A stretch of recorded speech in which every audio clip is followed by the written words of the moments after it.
Makanya tadi malam itu saya bilang soal orang dalam itu betul-betul menyebalkan,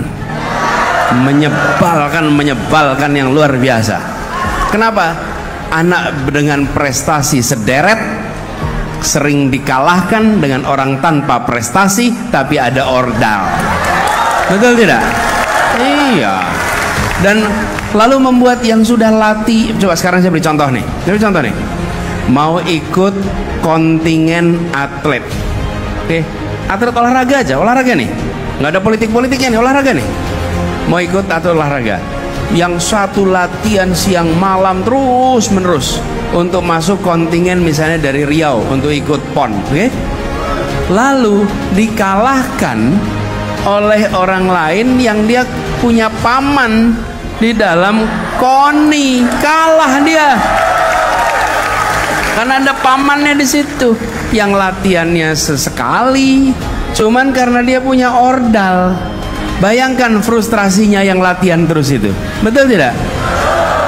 Ini yang harus dihentikan di republik ini. Dan dihentikannya dari mana? Dimulai dari yang paling puncak.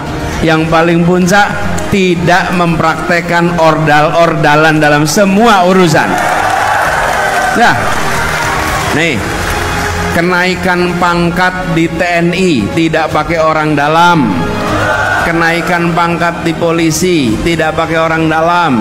Kenaikan di dalam ASN tidak pakai orang dalam, tapi pakainya meritokrasi berdasarkan prestasi.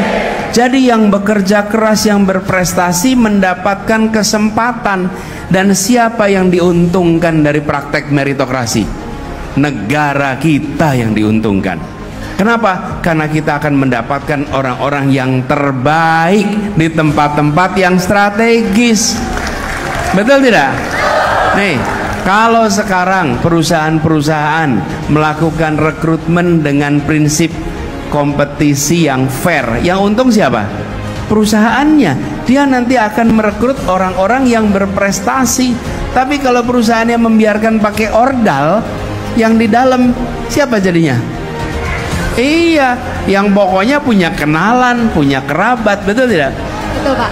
Jadi Tika, salah satu komitmen kami adalah kita ingin mengembalikan dan menjadikan meritokrasi sebagai prinsip yang paling dasar untuk Indonesia maju, untuk Indonesia berkembang. Tapi itu tidak bisa dimulai dari bawah, itu harus dimulainya dari atas. Kalau yang dari atas tidak mempraktekkan, maka yang di bawah juga tidak akan mempraktekkan. Ini saya ceritakan kemarin. Tadi malam saya bilang, keluhan dari guru-guru ketemu saya 2 mingguan yang lalu.